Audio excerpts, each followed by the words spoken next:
दोस्तों नमस्कार। दोस्तों आज़ादी का अमृत काल चल रहा है। कल हम 76वें आज़ादी के साल में प्रवेश कर जाएंगे। कल हम 76वें आज़ादी पर्व को मनाने जा रहे हैं। तो ये जानना ज़रूरी हो जाता है कि हम ये आज़ादी कैसे पाए हैं, ये आज़ादी को बचा के रखने का हमारा क्या तात्पर्य है, हमने कैसे दौर को देखा है, हम आज कैसे दौर को देख रहे हैं, ये सब जानना बहुत ज़रूरी हो जाता है। तो सबसे पहले हम शुरू करते हैं 1857 से।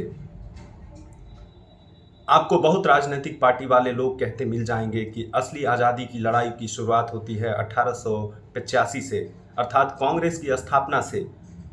लेकिन वो भूल जाते हैं 1857 की वो महान क्रांति जो बहादुर शाह जफर के नेतृत्व में लड़ा गया था।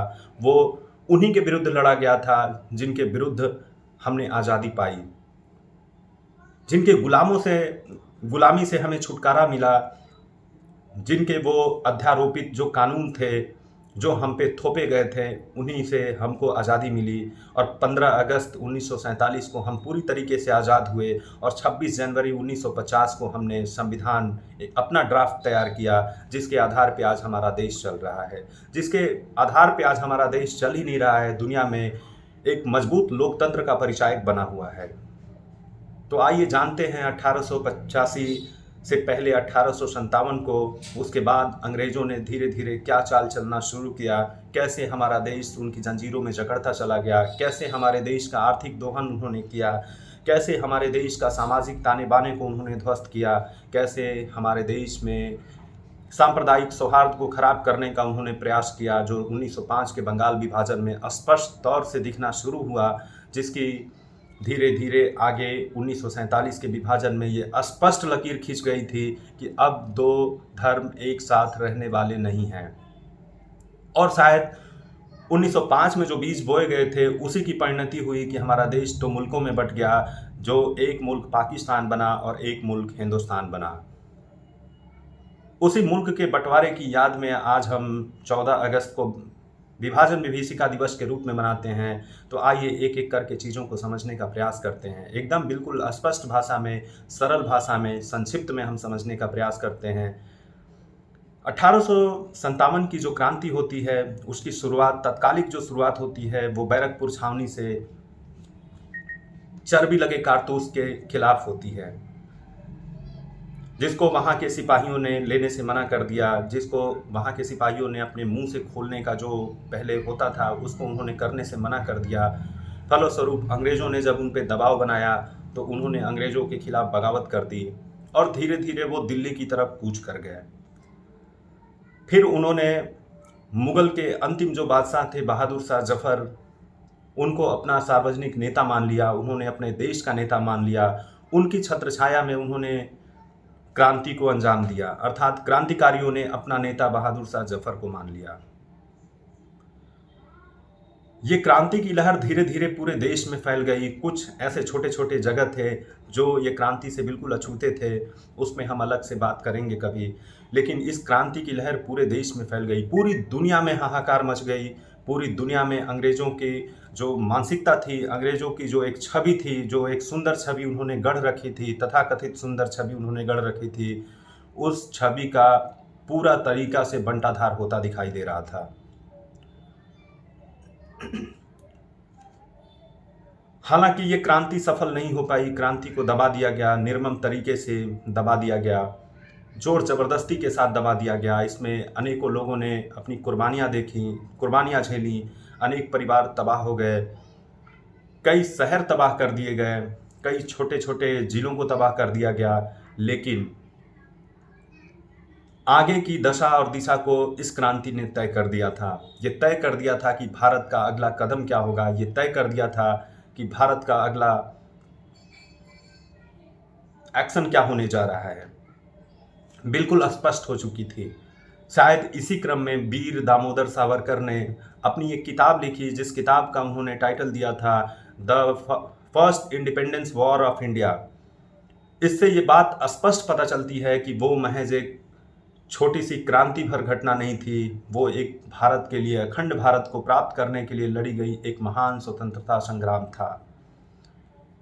अंग्रेजों की कुटिलता देखिए, अंग्रेजों की चालबाजी देखिए कि इस क्रांति को भी उन्होंने बड़े सूक्ष्म तरीके से लोगों के सामने रखने का प्रयास किया। उन्होंने कई ऐसे तर्क दिए और तर्कों से उन्होंने सिद्ध करने का प्रयास किया कि ये बर्बर और असभ्य लोग थे, जिन्होंने सभ्य समाज पे अपनी उदंडता को अध्यारोपित करने का प्रयास किया।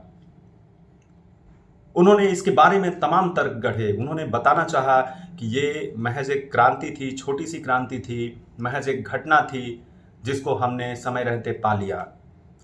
ये समाज के उदंड लोग थे, ये समाज के विकृत मानसिकता के लोग थे। ऐसा उन्होंने तमाम अपने किताबों में इस बात का उल्लेख किया और ये बताना चाहा कि ये क्रांति नहीं थी, ये देश को पाने के लिए क्रांति नहीं थी, ये सिस्टम के अगेंस्ट में क्रांति नहीं थी, बल्कि ये कुछ मनचले लोग थे, कुछ मन बढ़े लोग थे जिन्होंने इस क्रांति को अंजाम दिया। ऐसा उन्होंने तर्क गढ़ा। हालांकि सच को छुपाना बहुत लंबे समय तक संभव नहीं है और शायद वो सच छुपा भी नहीं, और आगे धीरे धीरे वहीं से हमारा कारवां बढ़ता चला गया। फिर धीरे धीरे सुरेंद्र नाथ बनर्जी ने इंडियन एसोसिएशन की स्थापना की। फिर वही कालांतर में चल के वो इंडियन नेशनल कांग्रेस बना। धीरे धीरे हमारे जो राजनेता थे, जो स्वतंत्रता सेनानी थे, तत्कालीन स्वतंत्रता सेनानी, जिसमें गोपाल कृष्ण गोखले थे, बाल गंगाधर तिलक थे, लाला लाजपत राय थे, इन्होंने बहुत लाठियां झेली, इन्होंने जेल की यातनाएं झेली। फिर भी इन्होंने अंग्रेजों के खिलाफ अपने संघर्ष को जारी रखा। इनकी कोई व्यक्तिगत महत्वाकांक्षा नहीं थी, इनकी व्यक्तिगत कोई ऐसी नीड भी नहीं थी जिसके लिए वो ऐसे बर्बर लोगों को झेल रहे थे। लेकिन उन्होंने झेला। क्यों झेला? क्योंकि वो चाहते थे कि हमारा एक देश हो, हमारा जो अखंड भारत है वो अखंड भारत फिर से जिंदा हो, अखंड भारत के जो अपने मूल्य हैं वो मूल्य फिर से जिंदा हो, जो उनकी एक संस्कृति रही वो संस्कृति को फिर से जिंदा करने का उन्होंने प्रयास किया। और उनके प्रयास उनके रहते तो सफल नहीं हो पाया, लेकिन उनके प्रयास आगे बढ़ते गए और कालांतर में वो सफल हो गए। 1915 24 जनवरी 1915 को गांधी जी अफ्रीका से भारत आते हैं और उन्होंने पहले भारत का उन्होंने भ्रमण किया, पहले उन्होंने भारत को समझा, पहले भारत के मूड को समझा उन्होंने। फिर उन्होंने 1917 का साल आपको याद होगा, बिहार का चंपारण जिला, उन्होंने सर्वप्रथम अपने अहिंसात्मक आंदोलन की शुरुआत उन्होंने वहीं से की और वो काफ़ी सफल हुआ। धीरे धीरे उन्होंने असहयोग आंदोलन, खिलाफत आंदोलन, फिर आगे चल करके भारत छोड़ो आंदोलन के माध्यम से उन्होंने जन जागरूकता बढ़ाई। उन्होंने एक मास लेवल पे लोगों को इकट्ठा किया और सरकार के खिलाफ उन्होंने उनको खड़ा किया और वही आगे चल करके स्वतंत्रता आंदोलन में कूदे और उन्होंने सरकारों पे दबाव बनाया। और तब जाके हमको 1946 में कैबिनेट मिशन जो भारत आया उसके माध्यम से हमें अनाउंस किया गया कि अब भारत को आज़ाद कर दिया जाएगा। फिर एक लॉर्ड माउंटबेटन आता है। लॉर्ड माउंटबेटन वही जो ऐसा कहा जाता है, ऐसे बहुत सारे बुक्स में पढ़ने को आपको मिल जाएंगे कि ये वही माउंटबेटन था जो करता कम था लेकिन उसका प्रचार ज़्यादा करता था। आज भी हमारे समाज में ऐसे लोग मिल जाएंगे जो करते कम हैं लेकिन प्रचार बहुत ज़्यादा करते हैं। ठीक लॉर्ड माउंटबेटन वैसा ही था। लॉर्ड माउंटबेटन इतना बढ़ चढ़ के बोलता था, इतना बढ़ चढ़ के अपना प्रचार करवाता था कि कभी कभी तो कुछ ज़्यादा ही करवा देता था। ऐसा करवा देता था कि लोग उस पर ट्रस्ट करना ही छोड़ देते थे। उसने सर रेड क्लिफ को बुलवाया जो कि सीमा रेखा निर्धारण करने की जिम्मेदारी उनको सौंपी गई और वो भी बहुत कम समय में उनको ये जिम्मेदारी सौंपी गई। इसका रिपोर्ट उसने मांगा। तब तक ये बात बिल्कुल स्पष्ट हो चुकी थी कि अब भारत का विभाजन कोई रोक नहीं सकता, कोई टाल नहीं सकता, क्योंकि जिन्ना अपने बात पे अड़े हुए थे, जवाहरलाल नेहरू अपनी बात पे अड़े हुए थे और दो उस समय के तत्कालीन महान नेता थे जिनको दुनिया और अपने देश के लोग सुनते थे और मानते थे। दोनों की लगभग शिक्षा दीक्षा एक ही बराबर थी, दोनों एक ही समय काल के थे, एक ही समय काल में उन्होंने राजनीति में प्रवेश किया था और दोनों तीक्ष्ण बुद्धि के व्यक्ति थे। तो लगभग ये स्पष्ट हो चुका था कि अब भारत के विभाजन को कोई रोक नहीं सकता। सर रेडक्लिफ ने वो अपनी एक डायरी में लिखते हैं कि जब मैं भारत के विभाजन की लकीर खींच रहा था तो उसमें कुछ घर ऐसे पड़े जो 2 कमरे भारत में पड़े, 2 कमरे पाकिस्तान में पड़े। इतनी भयानक स्थिति थी देश की। चारों तरफ हाहाकार मचा हुआ था, चारों तरफ राज्य के लोग आपस में एक दूसरे से लड़ रहे थे। किसी की महत्वाकांक्षा पाकिस्तान जाने की थी, किसी की महत्वाकांक्षा, किसी को इस बात का डर था कि वो अगर पाकिस्तान किसी वजह से चले जाते हैं, पाकिस्तान में उनकी सीमा रेखा पड़ जाती है तो वो वहाँ पे शोषित होंगे, वो वहाँ पे वंचित कर दिए जाएंगे, उनकी हत्याएं सांप्रदायिक आधार पे उनकी हत्याएं की जा सकती हैं। इस बात की चिंता थी। पूरे देश में अफरा तफरी का माहौल था। ऐसे में भयानक दंगे हो रहे थे, हर जगह भयानक दंगे हो रहे थे। हालांकि दंगों की शुरुआत तो पहले ही हो जाती है, 1946 में ही हो जाती है। प्रत्यक्ष कार्रवाई दिवस जो मोहम्मद अली जिन्ना ने अनाउंस किया था, उसके बाद ही पूरे देश में दंगे शुरू हो जाते हैं, जिसमें बंगाल सबसे पहला राज्य होता है जहां पे भयानक दंगे होते हैं, जिसका बदला बिहार में लिया जाता है। जिसके बाद दिल्ली वो दंगा पहुंचता है, संयुक्त प्रांत अर्थात आज का उत्तर प्रदेश, वहाँ पहुंचता है दंगा, फिर वो हरियाणा, पंजाब, ऐसे करके पूरे देश में दंगों की स्थिति पैदा हो जाती है। और दोस्तों, मैं बताना चाहूँगा कि जिस शख्स ने अथक प्रयास किया, जिस शख्स ने पूरे भारत का भ्रमण किया, जिस देश ने भारत की असली तस्वीर को देखी, जो वास्तविक हकदार था आज़ादी के पर्व को एंजॉय करने के लिए, जब हम आज़ादी के पर्व को मना रहे थे अर्थात 15 अगस्त मध्य रात्रि 1947 के दिन, तब वो शख्स उस आज़ादी के पर्व में शामिल नहीं था। जी हाँ दोस्तों, वो आज़ादी के पर्व में शामिल नहीं था। वो शख्स बंगाल के नोआखली में जो भयानक दंगे चल रहे थे, उन दंगों को शांत करने के लिए वो वहाँ बैठा हुआ था, वो वहाँ धरना कर रहा था। सोचिए कितनी मजबूत इच्छा शक्ति, कितना मजबूत विचार, कितना, आप कल्पना करिए। जी, हम बात कर रहे हैं मोहनदास करमचंद गांधी की। वो एक जगह लिखते हैं कि मुझे यही दिन देखना था तो मैं इससे पहले मर क्यों नहीं गया। वो भारत के विभाजन के पक्ष में बिल्कुल नहीं थे। उन्होंने अपनी किताब में इस बात का उल्लेख भी किया है। लेकिन भारत का विभाजन सुनिश्चित हो चुका था, भारत के विभाजन की लकीर खींची जा रही थी, भारत का चीरहरण किया जा रहा था। ऐसा कहा जाता है कि 2 नेताओं की केवल जिद पे भारत को बांट दिया गया, भारत को तोड़ दिया गया। हालांकि भारत का टूटना निश्चित हो चुका था, भारत को तोड़ा जा रहा था। भारत की जनता ये टूट को बर्दाश्त नहीं कर रही थी, वो लड़ रही थी आपस में, वो भयभीत थी। पूरी जनता में अविश्वास था, अफरा तफरी का माहौल था। लगभग 4500 लोगों का कत्लेआम किया गया था। ये ऑफिशियल डेटा बताता है, अनऑफिशियल डेटा में ये संख्या हजारों में थी, कई हजारों में थी। लेकिन हत्याएं हो रही थीं, घर के घर जला दिए जा रहे थे। आपसी जो मेल मिलाप था वो सब खत्म हो चुका था। जो एक सामाजिक ताना बाना था वो सब कुछ खत्म हो चुका था। फिर भी हमारा देश आज़ाद हुआ।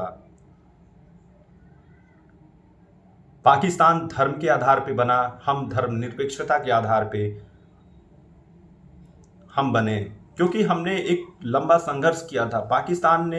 पाकिस्तान को बनने के लिए लंबा संघर्ष कुछ नहीं किया था, क्योंकि पाकिस्तान की जो संकल्पना थी वो 1938-39 में चौधरी रहमतुल्लाह के माध्यम से पाकिस्तान शब्द का इजाद किया गया था।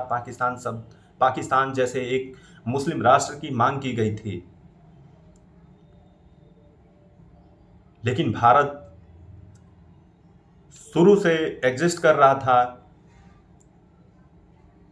और भारत आगे भी एग्जिस्ट करने वाला था। भारत में धर्म का पहले भी कोई महत्व नहीं था, भारत में आगे भी धर्म का महत्व कोई नहीं होने वाला था। इस बात का निश्चयकरण हो चुका था। आपको पता है कि भारत के पहले जो गवर्नर जनरल बने वो लॉर्ड माउंटबेटन बने, फिर बाद में उनको हटाया गया, बाद में उन्होंने इस्तीफा दिया, बाद में वो अपने देश चले गए, फिर चक्रवर्ती राजगोपालाचारी बने।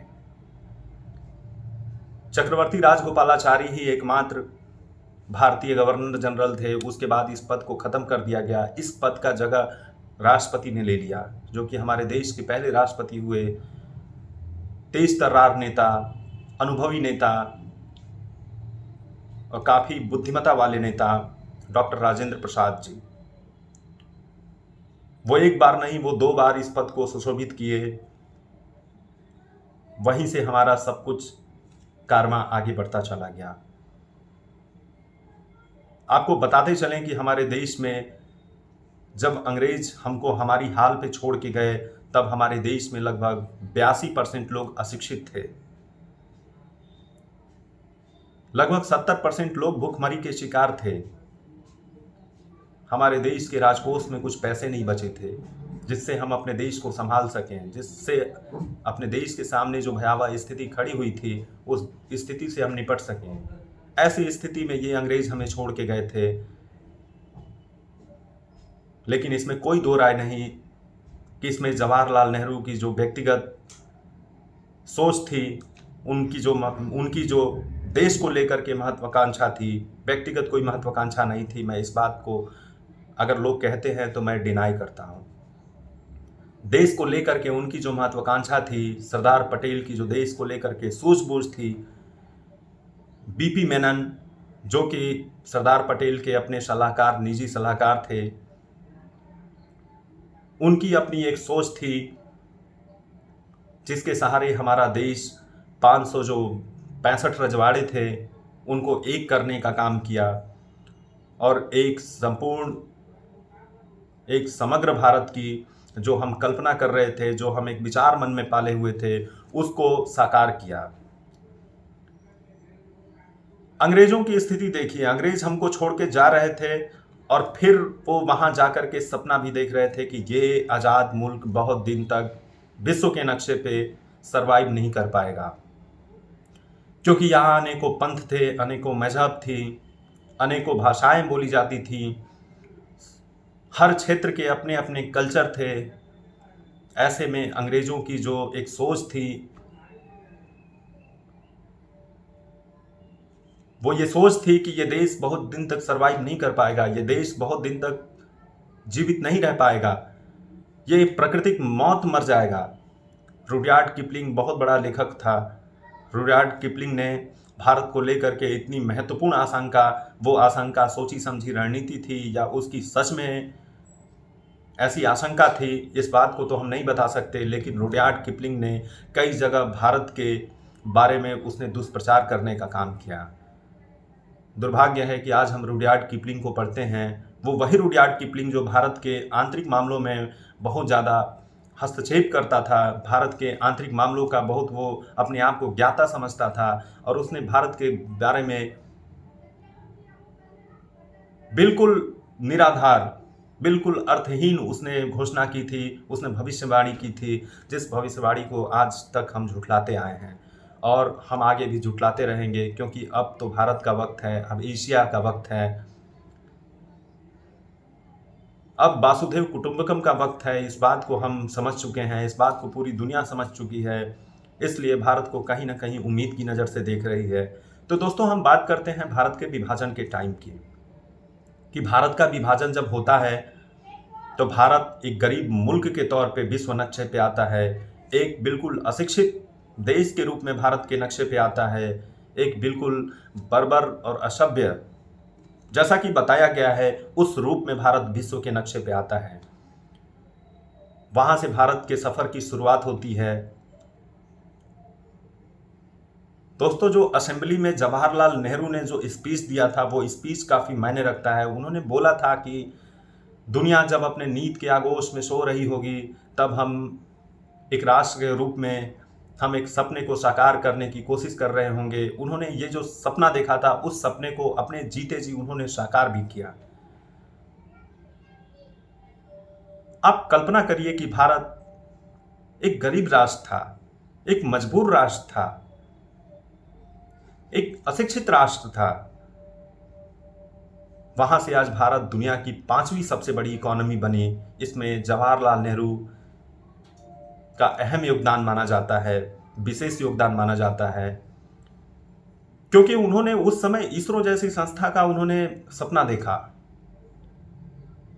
उन्होंने बहुत सारे एटॉमिक रिसर्च सेंटर बनाए, उन्होंने आईआईटी जैसे महत्वपूर्ण संस्थान बनाए, उन्होंने आईआईएम जैसे महत्वपूर्ण संस्थान बनाए, उन्होंने विश्वविद्यालय बनवाए। इससे ज़्यादा वो कुछ नहीं कर सकते थे, क्योंकि भारत की उस समय अपनी एक सीमा थी। उस सीमा से परे जाके भारत काम नहीं कर सकता था, क्योंकि दुनिया भारत को शंका की नज़र से देखती थी। लेकिन आज भारत दुनिया को उम्मीद की नज़र से देखती है। माफ़ करिएगा, भारत को दुनिया उम्मीद की नज़र से देखती है। अब दुनिया को इस बात का एहसास हो चुका है कि संकट के समय में भारत दुनिया का साथ निश्चित रूप से दे सकता है, और भारत इस स्थिति में पहुंच चुका है कि भारत कई क्षेत्रों में शांति वार्ता में महत्वपूर्ण भागीदार भी साबित हो सकता है। आप अफ्रीका में देखिए, आप यूक्रेन रसिया के वॉर में देख सकते हैं, आप साउथ एशिया में देख सकते हैं। इनफैक्ट अब तो चाइना को काउंटर करने के लिए भारत को और तेज़ी से आगे बढ़ाया जा रहा है, क्योंकि ऐसा माना जा रहा है कि चाइना को काउंटर करने के लिए भारत की महत्ता जो है, इस बात से इनकार नहीं किया जा सकता। तो ये संक्षिप्त में रहा हमारा। इसमें हमने बहुत महापुरुषों का नाम नहीं लिया, इसमें हमने बहुत स्वतंत्रता सेनानियों का नाम नहीं लिया, क्योंकि मैं एक एक करके नाम लेता जाता तो ये वीडियो काफ़ी लंबा हो जाता। तो ऐसे संघर्षों से हमने आज़ादी पाई है, ऐसे संघर्षों से हमने लड़ा है, ऐसे हमने बहुतों कुर्बानियों को देखा है, हमने बहुत परिवारों को बर्बाद हुए देखा है, हमने बहुत शहरों को जलते हुए देखा है, हमने लाखों लोगों के दर्द को समझा है, हमने लाखों लोगों को प्रवासी होते देखा है। लेकिन आज एक सुखद एहसास होता है, एक सुखद अनुभूति होती है कि हमने वो दौर को देखा। आज हम ये दौर को देख रहे हैं जब दुनिया हमको रिकॉग्नाइज कर रही है, जब दुनिया हमें सुपर पावर के तौर पे धीरे धीरे ही सही हमें कहीं ना कहीं स्वीकार करने लगी है। तो हमें एक सुखद अनुभूति होती है, सुखद एहसास होता है। इसके साथ ही साथ हमारी और आपकी कुछ जिम्मेदारी भी बनती है। हमारी और आपकी जिम्मेदारी बनती है कि समाज में जितने पिछले तबके के लोग हैं, समाज में जितने शोषित और वंचित तबके के लोग हैं, उनको हमको उत्थान कराना है। जो अशिक्षित लोग हैं, जो अशिक्षित बच्चे और बच्चियां हैं, उनको हमको शिक्षा प्रोवाइड करानी है। ये हमारी और आपकी जिम्मेदारी बनती है। ये कहीं ना कहीं एक भारत के ऊपर अभी भी एक कलंक है, एक दाग है कि दुनिया में सबसे ज़्यादा भूखमरी जो है वो भारत में है। हंगर इंडेक्स में हम नीचे आते हैं। दुनिया के सबसे ज़्यादा भूखे लोग भारत में निवास करते हैं। पहले नाइजीरिया, दूसरे नंबर पे भारत। तो कहीं ना कहीं इस मामले में हम नाइजीरिया के साथ खड़े होते दिखते हैं। नाइजीरिया जो कि काफ़ी बर्बर है, नाइजीरिया जो कि दुनिया के नक्शे में किसी भी काम के नहीं है, उसका कोई अपना महत्व नहीं है। तो कहीं ना कहीं इस मामले में हम उनके साथ खड़े हैं। हमें अभी भ्रष्टाचार से लड़ना है, हमें अभी भूखमरी से लड़ना है, हमें अभी सामाजिक असमानता से लड़ना है, हमें अभी महिला सुरक्षा से लड़ना है। दोस्तों, मैंने पिछले वीडियो में बताया था कि कोई भी राष्ट्र महान होता है इस बात से निर्धारित होता है कि वहाँ महिलाओं को क्या क्या अधिकार मिले हुए हैं, महिलाओं को कितनी अभिव्यक्ति मिली हुई है, महिलाओं को कितनी आज़ादी मिली हुई है। इस बात से तय होता है कि वो देश कितना महान है। इस बात से ये तय होता है कि वो देश आगे चल के कितना महान होने वाला है। तो अभी हमको इससे लड़ाई लड़नी है, हमें अभी शिक्षा से लड़नी है, हमें अभी बेरोजगारी से लड़नी है, हमें अभी बेकारी से लड़नी है, हमें अभी बंधुआ मजदूरी से लड़नी है, हमें अभी आतंकवाद से लड़ना है, हमें अभी नक्सलवाद से लड़ना है, हमें अभी आंतरिक जो अशांति है उससे लड़ना है, हमें अभी सांप्रदायिक जो सौहार्द खराब हुआ है हमें उससे लड़ना है, हम जाति पाति में जो बिखरे पड़े हैं हमको उसको समेटना है। तब जाके सही मायने में हम आज़ादी को एंजॉय कर पाएंगे। और हम उम्मीद करते हैं कि जिस तरीके से हमारे देश के प्रधानमंत्री सारी खाइयों को पाटने में लगे हुए हैं, इसमें कोई दो राय नहीं कि 2040 तक हम दुनिया की तीसरी सबसे बड़ी अर्थव्यवस्था के साथ ही साथ इन सब सामाजिक बुराइयों से हम निपटने में कामयाब होंगे और हम 2070 तक हम दुनिया की शायद सबसे बड़ी जीडीपी वाले देश होंगे। हम सब आइए मिल कर के इस आज़ादी के पर्व को मनाते हैं, खुशियाँ मनाते हैं, हम मिठाइयाँ बांटते हैं और हम व्यक्तिगत रूप से आप सभी देशवासियों को स्वतंत्रता दिवस की हार्दिक शुभकामनाएं देते हैं और उम्मीद करते हैं कि आप आज़ादी के सही मायनों को समझेंगे, आप आज़ादी के सही मायने को समझते हुए जो भी उसके क्रम में बुराइयां हैं, जो भी उसके क्रम में दुश्वारियां हैं, उनको ठीक करने का प्रयास करेंगे। इसी के साथ जय हिंद, जय भारत, नमस्कार।